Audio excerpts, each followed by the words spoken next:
No autorretrato de hoje, você vai conhecer um pouco mais a trajetória política e as histórias de vida de um paulistano, advogado, casado e pai de uma filha. Ele descobriu a política ainda jovem nos movimentos sociais ligados à Igreja Católica, como o da Juventude de Defesa dos Favelados. Ele já foi vereador na capital paulista por 2 vezes e atualmente ocupa também pela 2ª vez uma cadeira aqui na Assembleia Legislativa de São Paulo. O autorretrato de hoje apresenta o deputado Marcos Zerbini, do PSDB.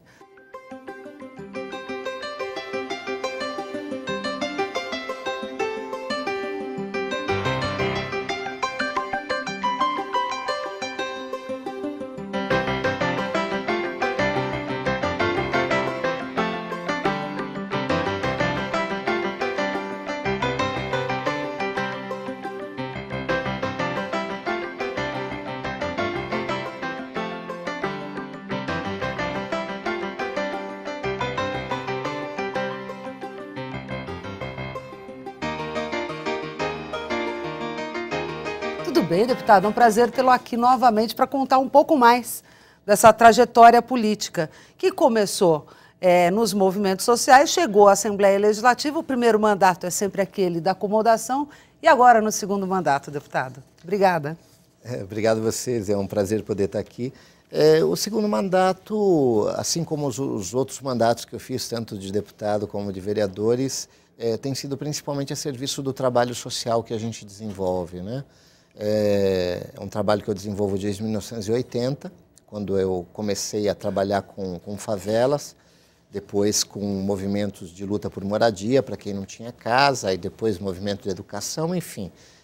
Meu trabalho social sempre foi ligado às pessoas que não tinham condição de morar, de estudar e ajudar a fazer com que essas pessoas... E esse trabalho veio para a Assembleia Legislativa, ele se mantém aqui? Ele se mantém. O foco do trabalho que eu desenvolvo, embora como deputado você começa a ter uma relação com municípios do interior e também ajudar alguns municípios com emendas parlamentares, com um trabalho de relação com o governo do Estado, o foco principal do meu trabalho ainda continua sendo os movimentos de luta por moradia e o movimento de educação. Então, falando de educação, o senhor é da Comissão de Educação, né? E como lidar com esse trabalho de comissão? As comissões agora estão se redefinindo, mas a Comissão de Educação e Cultura é algo extremamente importante na Assembleia Legislativa. Aliás, as comissões são importantes. Outra comissão de atuação também é a Administração Pública e Relações do Trabalho. É lá que se dá o grande debate, é lá que a população tem voz, né? Pouca gente sabe disso, pouca gente participa, infelizmente, dessas comissões. Mas ali que são basicamente discutido o mérito dos projetos, né? Aqueles projetos que vêm para casa, tanto do Executivo como os que são apresentados pelos deputados, são nas comissões que eles são discutidos, são debatidos, e aonde a participação da população é muito importante, porque muitas vezes ela detecta alguns pontos do projeto que precisam ser melhorados, que precisam ser revistos. E quando existe uma participação maior, a probabilidade de erro é sempre menor, né?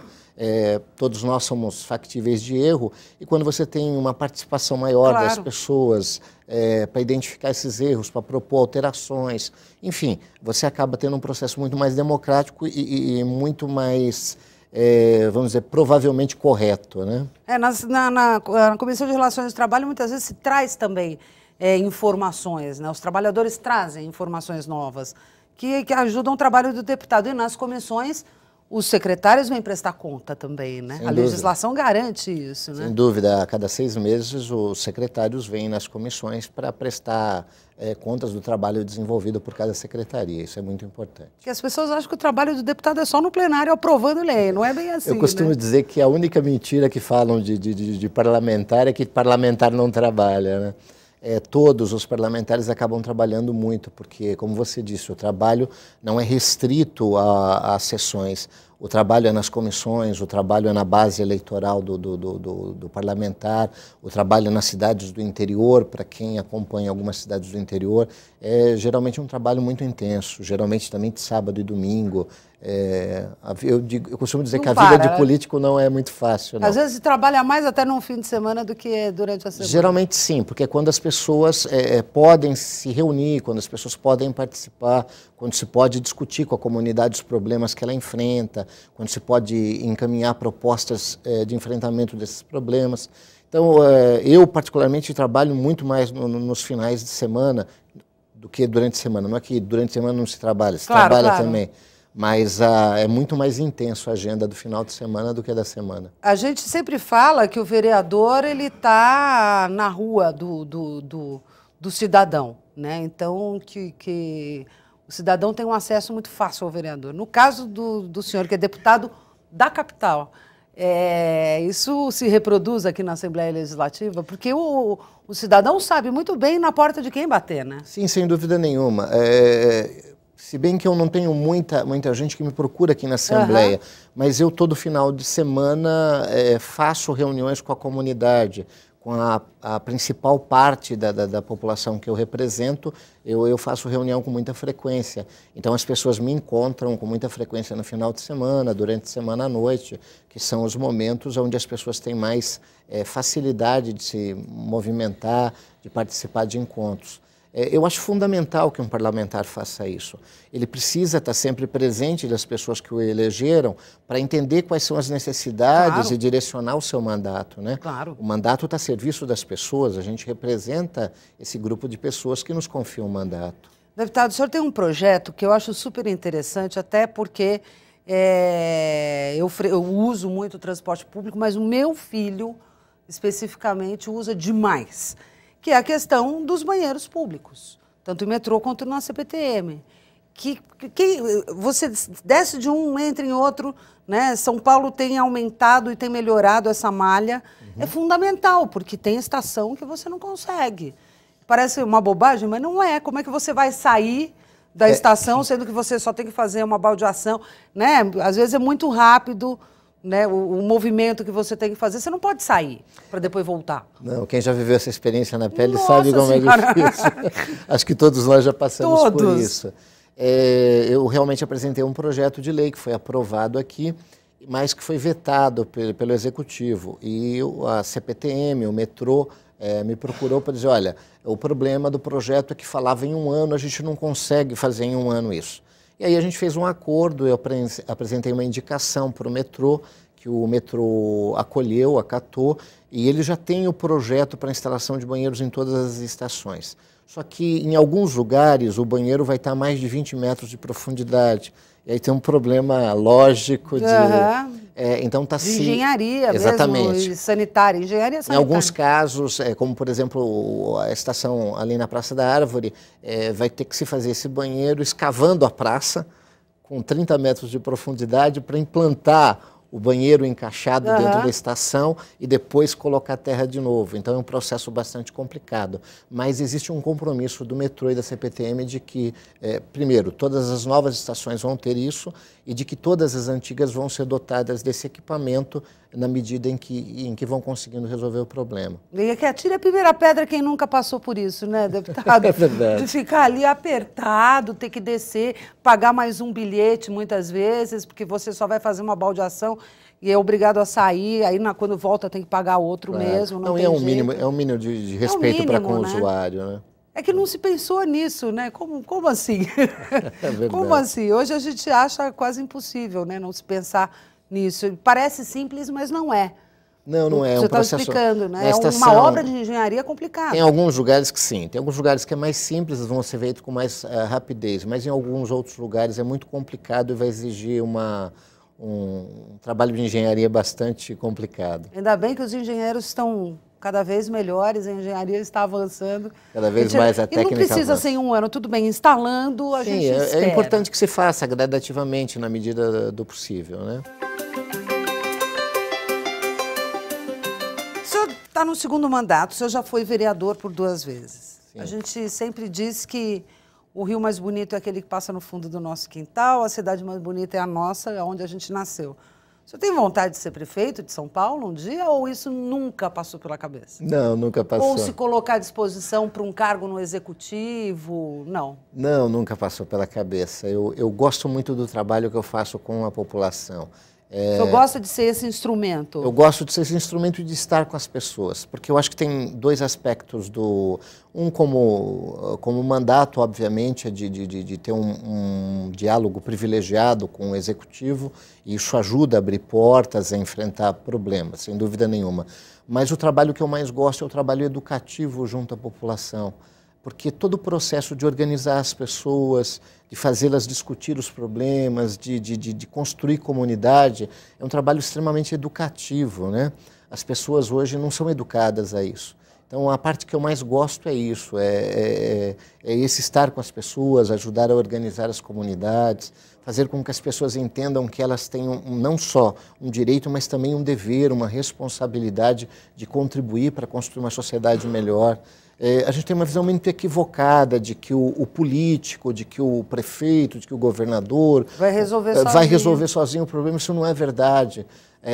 Os países mais desenvolvidos do mundo são desenvolvidos porque as pessoas participam da vida política, da vida pública, do enfrentamento dos problemas.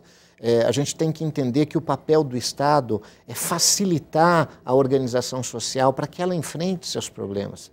Porque quando você enfrenta o problema, quando você participa da solução dele, você cresce como pessoa. É um processo de aprendizado contínuo.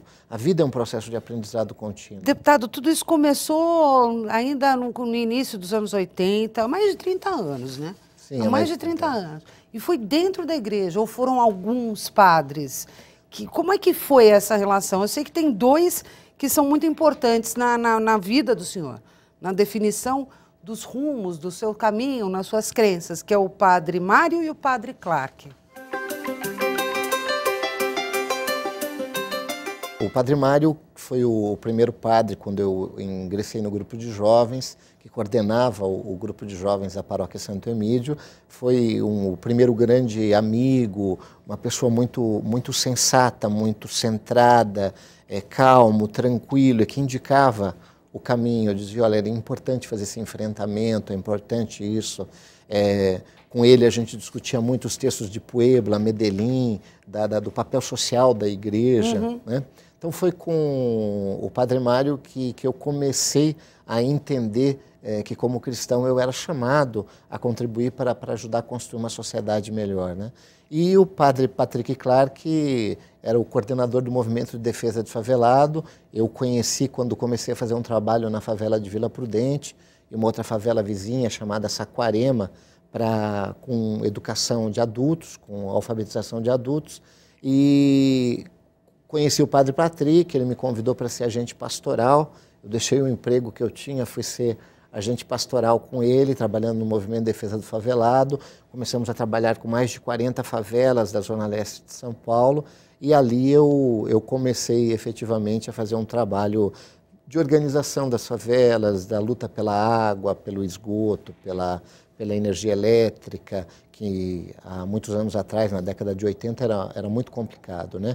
Você tinha muito pouca infraestrutura dentro das favelas, existia uma legislação muito complicada que não permitia que se colocasse legislação água. Ambiental, né? Na época, a legislação ambiental não era tão restritiva. O problema maior era realmente as regras dentro da Sabesp, da Eletropaulo, e algumas questões do Ministério Público que também criava problema nesse sentido. Com o tempo, isso foi mudando, né? Os grandes movimentos de favela na cidade de São Paulo, o movimento unificado de favelas, acabaram tendo um papel muito importante em todo esse processo, que acabou... Eu era vereador, ajudei a votar essa lei na concessão do direito real de uso, né? Que permite o título de até 99 anos para as pessoas que moram em terrenos públicos, em favelas, para que ela tenha uma garantia da posse daquele imóvel, né? E a partir daí eu comecei a trabalhar com o movimento de quem não tinha casa, sem casa, sem terra, enfim, meu trabalho se desenvolveu muito nessa área. Se o senhor acompanhou os mutirões da prefeitura, o governador Covas, quando foi prefeito, atuou muito nessa área. Sim. Dos mutirões, ele investiu muito nessa coisa dos Trabalhei mutirões. muito em mutirão, mas eu tenho uma crítica ao mutirão que... Eu acho que um mutirão pontual, para você fazer uma coisa pública, guia, sarjeta, esse tipo de coisa é muito legal. Porque envolve as pessoas, envolve a comunidade, é um processo rápido. Que é a coisa da apropriação que a gente estava falando. Exatamente. Que o cidadão você tem que se apropriar do... Agora, o processo de construção de casas em mutirão é muito complicado, porque leva anos para isso acontecer. E uma pessoa que trabalha de segunda a sexta numa empresa, depois sábado e domingo numa obra, é muito cansativo. E não é pontual, né? Não é pontual, E se ele tem aquele que ajuda ele a construir a dele, depois ele vai ajudar a construir a outra. Exatamente. Você só sabe qual é a sua casa no final do processo. Então, eu acompanhei, eu participei de alguns mutirões e na habitação popular eles dão à pessoa a possibilidade de ter a casa, mas geram a desagregação da família, porque era muito comum o marido que não ia só a mulher no mutirão, e aí na outra família vice-versa, e começava a ter atrito. Era um problema muito sério isso. É engraçado, né? A gente que está de fora não percebe isso, né? Não percebe. Só quem está lá mesmo. Quem vive a experiência que percebe. E aí o interessante é o Estado mesmo ir lá e cumprir o papel de fazer a habitação. Eu acho que você pode. Eu acho que você pode criar linhas de financiamento para que a família possa construir. Exatamente. Mas eu acho que cada família construir a sua Define casa. como. Exatamente, exatamente. O trabalho que nós desenvolvemos hoje é um pouco parecido com isso. Nós organizamos as famílias e compramos coletivamente grandes áreas de terra. Aí aprovamos o parcelamento dela na prefeitura, no estado, de forma regular. Cada família tem o seu lote e constrói sua própria casa. E aí funciona o mutirão, porque ela junta os parentes, os amigos, e aqueles parentes e amigos ajudam a construir a casa dela. Então, cria uma relação que é uma relação de família e de amizade que é fortalecida, né? Agora, cada um faz a sua própria casa. Entendi. As lutas comuns são... É um mutirão familiar, e aí, é um mutirão a coisa familiar, funciona. exatamente. E aquilo que é coletivo, aí se luta junto. Como é que foi que surgiu a candidatura? E por que o PSDB? Como é que foi isso? Foi no trabalho, foi chamado, alguém virou para você e falou assim: olha, Marcos, você tem um perfil para ser vereador, para falar por esses movimentos sociais. Como é que foi isso? Na verdade, antes de eu ser candidato, nós ajudamos a eleger muitos vereadores, deputados, né? Porque a gente percebeu desde algum tempo que o trabalho social que a gente desenvolvia precisava de alguém que politicamente nos ajudasse, principalmente na relação com a prefeitura, com o Estado e tal. Então, ajudamos a eleger muitos vereadores, muitos deputados e tal. E eles até ajudaram de uma certa forma, mas quando você ajuda alguém que não pertence ao trabalho que você desenvolve, a pessoa ajuda, mas ela tem um outro foco. Claro, claro. E é natural da vida isso. Não são pessoas más, todas pessoas boas, ajudamos a eleger muita gente boa. Mas era gente que não tinha foco naquele trabalho que a gente desenvolvia, que não centrava... É diferente o compromisso, É diferente o compromisso, exatamente. Uma coisa é você ser representante natural exatamente. Desse então, depois grupo, e outra é você se dispor a representar. Exatamente, ajudar. Como eu, hoje tem alguns movimentos, a gente até ajuda, mas o meu foco principal tem que ser honesto, não é esse. Claro. É o trabalho que eu desenvolvo, alguns municípios que hoje a gente acompanha. Então, aí depois de algum tempo, o pessoal decidiu, olha, está na hora da gente pensar em eleger alguém nosso. E aí, dentro do grupo, foi feita uma discussão e o pessoal avaliou que eu devia ser candidato, e eu fui candidato a vereador em São Paulo. A primeira vez fui candidato, não me elegi, depois me elegi vereador, e aí... E por que o partido? O PSDB pela relação com o Mário Covas. Mário Covas... É porque o que eu estava falando, o Covas, ele teve, quando prefeito, depois como governador, ele tinha essa preocupação nessa área, né? O Covas... Era algo que ele cuidava com muito carinho. Ele gostava. Eu cheguei a acompanhar ele pisar... O Covas adorava participar de mutirão. O Covas adorava a relação com as pessoas, ele adorava a organização social. Ele era um homem que eu costumo dizer que estava muito além do seu tempo. porque ele tinha uma visão de sociedade muito mais participativa do que a grande maioria dos políticos tem. Então, o Covas, ele era apaixonado por organização popular, por movimentos sociais. Ele criou em várias secretarias mecanismos de participação. Na própria Secretaria de Educação, repasse de recurso para as associações de pais e mestres para fazer reformas em escola. Então, foram muitos mecanismos que o Covas criou para que as pessoas participassem.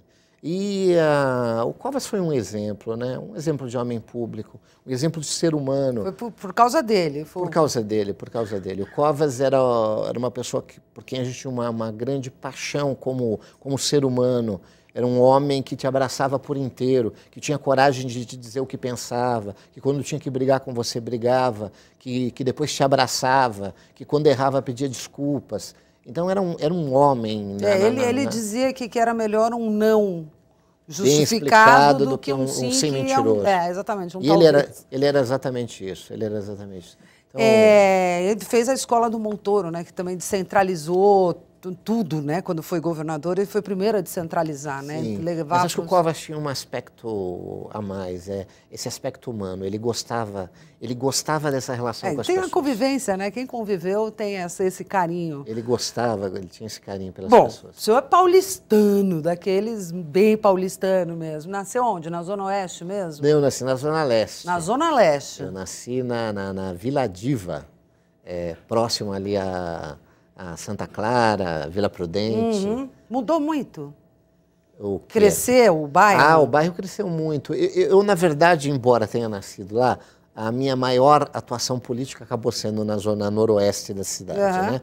Porque eu trabalhei muito tempo com o movimento de favelas, movimento depois de luta por moradia, tal, naquela região.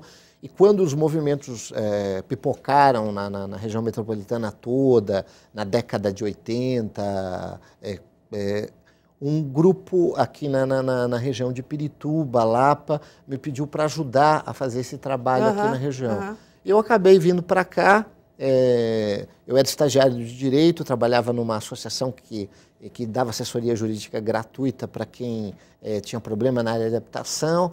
Acabei gostando da região, acabei ficando por lá, acabei conhecendo a Cleusa, que é minha esposa hoje. Lá também? Lá também, fazendo movimento social. A Zona Noroeste virou sua casa? Virou a minha casa. Mas a infância foi legal, foi divertida na Zona Leste? Foi muito legal. Era um tempo que dava para jogar bola na rua, dava para fazer molecagem. Hoje já fica mais difícil, né? Tranquilamente. Era uma época em que a cidade era muito menos adensada e onde, principalmente na periferia, se tinha uma relação humana muito mais intensa, né? Se conhecia todos os vizinhos, se fazia festa junina junto, a fogueira juntando onde cada um trazia um pouco de pipoca, um pouco de pinhão. Ficar conversando na porta de casa. Sim, se colocava em comum. Foi um tempo muito, muito bonito do ponto de vista humano da cidade de São Paulo. E o senhor gosta de futebol, deputado? Sempre gostou? Sempre foi São Paulino ou não? Sempre São Paulino. É mesmo? Herdei do meu pai. Seu pai é São Paulino? Sim. Mas Herbiri não é um nome italiano? De origem italiana. Mas ele era São Paulino? Ele é São Paulino. O que ele fazia, seu pai? Meu pai é funileiro. Foi funileiro? Foi funileiro muito tempo, trabalhou na Mercedes-Benz a maior parte da vida dele. E eu, desde criança, eu ajudava. Ele trabalhava na Mercedes e fazia bico de final de semana, à noite em casa, fazendo funilaria. Os amigos ali? Fazendo funilaria com os amigos, vizinhos e tal. E eu ajudava lixando o carro, fazendo desde os meus 10, 11 anos de idade. O senhor tem uma irmã só, né? Tenho uma irmã. Mais nova, mais velha? Mais nova, 3 anos mais nova. Nova. Tem ciúme dela, não? Como irmão mais velho ou já passou a fase? Já passou a fase. Eu perguntei isso, não, teve. Não, quando era criança, sim, né? Acho que São sempre 3 o irmão, anos? 3 anos de diferença. Quando você é o irmão mais velho, você faz o papel de defensor. Eu tive meu irmão mais velho também, 4 anos e meio. Sim, mas uma relação muito tranquila. Não, mas é muito carinhosa, né? Sim. Nós, as irmãs, a gente fica, ai meu Deus do céu, essa mala. Mas depois passa, né, né, deputado? Sim, mas a gente tem uma relação muito boa. Não continua foi? ainda? Continua. E a sua mãe, a dona Luísa? Minha mãe sempre trabalhou em casa. Era um período muito curto, trabalhou fora, mas ela sempre cuidou mais da casa, né? ajudou a educar primeiro eu, minha irmã, agora os netos. Ela é daquelas vós, bem avós mesmo? Ela gosta. Que abraça e cuida. Que abraça, cuida. Tua filha... aliás, a dona Cleusa você conheceu na Zona Noroeste e nos movimentos sociais, os movimentos na igreja populares, também. Exatamente. Como é que foi, isso lembra? Lembro, claro. Foi numa primeira reunião em um bairro chamado Vila Clarice. Um amigo comum nosso, que era advogado, com quem eu estagiava, me convidou para ajudá-la a fazer o movimento de luta por moradia naquele bairro. Eu já tinha um pouco de experiência da Zona Leste, do movimento de favela, e lembro do primeiro dia que a gente foi numa reunião à noite na igreja da Vila Clarice, né, uma comunidade, e que eu a conheci. Que a gente foi quase amor à primeira vista ou já deu aquela coisa... algo diferente aconteceu? Foi uma admiração à primeira vista, né? Porque era uma mulher com muita garra, muita luta. Mas uma situação complicada, porque ela era casada e eu também. Não era tranquilo, não, assim? Não, na verdade nós ficamos 2 anos como amigos, ajudando, fazendo trabalho e tal. Até a hora que aquilo foi maior? Até a hora que na verdade, eu já havia me separado da minha esposa. A primeira esposa tinha uma relação muito complicada, porque, na verdade, quando nós nos casamos, ela trabalhava com o movimento de cortiço, eu trabalhava com o movimento de favela. E a proposta do casamento era de que juntos a gente continuasse fazendo um trabalho. Uhum. Depois do casamento, ela resolveu parar e aí começou a ter uma situação muito complicada, porque ela queria que eu também parasse para construir a nossa vida. Entendi. E aí começou a ter muito Ela atrito, se distanciou daquele ideal, né? Daquele ideal que a gente tinha. E a dona Cleusa é pau para toda obra. E ela tinha o mesmo problema com o marido, com o ex-marido. Exatamente. Então foi um encontro que tinha que acontecer, Foi um né? encontro que tinha que acontecer. Que tinha que acontecer. E a faculdade? Por que direito? E foi algo que te acrescentou demais, né, naquilo que já fazia. Na verdade, direito por causa do trabalho social, porque na verdade eu sempre fui bom em exatas, eu adorava matemática, física, química, eu sempre sou eletrotécnico, de formação técnica, trabalhei muito tempo na área e tal. Mas aí, no trabalho com o movimento de favelas principalmente, nós encontramos muito problema com áreas, com famílias que estavam em favelas em áreas particulares, que tinham ações de reintegração de posse. Os problemas jurídicos todos, de todos posse, os problemas jurídicos. E aí demarcação, limite, tudo. E aí eu e um outro amigo começamos em função disso, fazer direito. O senhor penou, então? Ou não? Depois de um determinado momento foi? Não, eu costumo dizer para o pessoal que se o problema for possessório, se for de direito de propriedade, eu entendo muito. Mas não me contrate para mais nada. Para mais nada, trabalhista. Porque aquilo que eu aprendi é isso. O senhor foi para fazer isso, Eu fui, né? Para fazer isso. Procurou a faculdade para isso mesmo. Exatamente. Sempre gostei disso, sempre gostei desse tipo de coisa, de envolvimento social. Já na faculdade, no primeiro ano, entrei no 11 de agosto, a gente dava assessoria jurídica gratuita para movimentos sociais. Essa sempre foi a coisa que eu gostei. E o que a sua garota Thaís acha de tudo isso, a sua filha? Porque às vezes não é fácil, né? Não, mas eu tenho uma relação muito boa. Ela é advogada também, se formou. Também nessa área, também atua, não? Não, ela não atua nessa área. Ela se formou o ano passado, né? Mas ela trabalha mais com direito trabalhista. Com trabalhista, mas está na área também, né? Digamos assim. Ela gosta. Essa preocupação mais social, mais do direito. Ela não tem muito esse envolvimento direto com o movimento. Mas é uma pessoa que tem esse aspecto humano também, tem essa preocupação. Tem quantos anos? Tem 24. Isso que eu ia falar, novinha. Vai se casar no final do ano já. E está sonhando com os netos já, não? Não. Não tem vontade? Não, na verdade, eu tenho praticamente uma neta, porque a Cleusa tem uma filha do primeiro casamento que é bem novinha. Ela já tem uma filha. Ela já tem uma filha, então eu... já é neta, vai. Já sou avô, né? Porque a Ana, que tem 8 anos de idade, é como se fosse uma neta, né? A gente mora, inclusive, próximo um do outro, um apartamento do lado do outro. E é uma delícia, né? É muito legal. É uma delícia. Que venham outros. Deputado, o programa está chegando ao fim e conta pra gente quem é o Marcos. Não o Marcos Zerbini, o vereador, o deputado, o líder de movimentos, aquele que se envolve com os movimentos sociais. O Marcos. Olha, eu sou uma pessoa que acredita muito numa coisa, que a vida é um processo de aprendizado. A questão da vida não é acertar e errar. A questão da vida é aprender.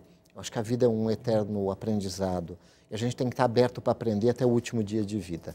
Então eu gosto muito de aprender, eu gosto muito de desafios novos, eu gosto muito de realidades novas, porque te desafia a aprender, né? Te obriga a aprender. E o segundo aspecto é que eu costumo dizer que a vida é muito bonita se a gente entende qual é o centro afetivo da nossa vida. Eu amo muito as pessoas que tenho ao meu redor, à minha volta, mas tenho clareza que a razão da minha vida se chama Jesus Cristo. Infelizmente, a religião hoje é vista como um conjunto de regras, um conjunto de normas a ser seguido. Isso não é verdade. A religião é o reconhecimento de uma presença, de um Deus que nos amou de um amor tão profundo que antes que o mundo fosse mundo, enumerou cada fio do nosso cabelo. Alguém que cuida da gente, que acompanha, que está presente na nossa vida através do rosto concreto das pessoas. E quando você entende que Cristo é essa presença, que Cristo tem esse papel fundamental na tua vida, a vida ganha uma outra dimensão e um outro sabor. O pessoal costuma dizer, a gente precisa aprender a amar. Não é verdade. A gente aprende a amar quando a gente primeiro reconhece como é amado. Se a gente se dá conta de como Deus nos ama, de como Ele cuida da nossa vida a cada instante, quando a gente olha para a nossa própria vida, de quantas e quantas vezes as coisas pareciam difíceis, complicadas, dramáticas, e acontece algo inexplicável que salva tudo. Então, se a gente se dá conta dessa companhia que Deus faz na nossa vida e do amor que Ele tem por cada um de nós, a ponto de enumerar cada fio do nosso cabelo, a gente aprende primeiro a se amar e depois aprende a amar os outros. Muito obrigada, deputado. É a cara dele mesmo. O deputado fica até emocionado falando. Obrigada, deputado. Eu que agradeço. Você hoje conheceu um pouco mais as histórias de vida, a trajetória política do deputado Marcos Zerbini. O autorretrato de hoje fica por aqui. Nós temos um encontro no próximo programa. Até lá.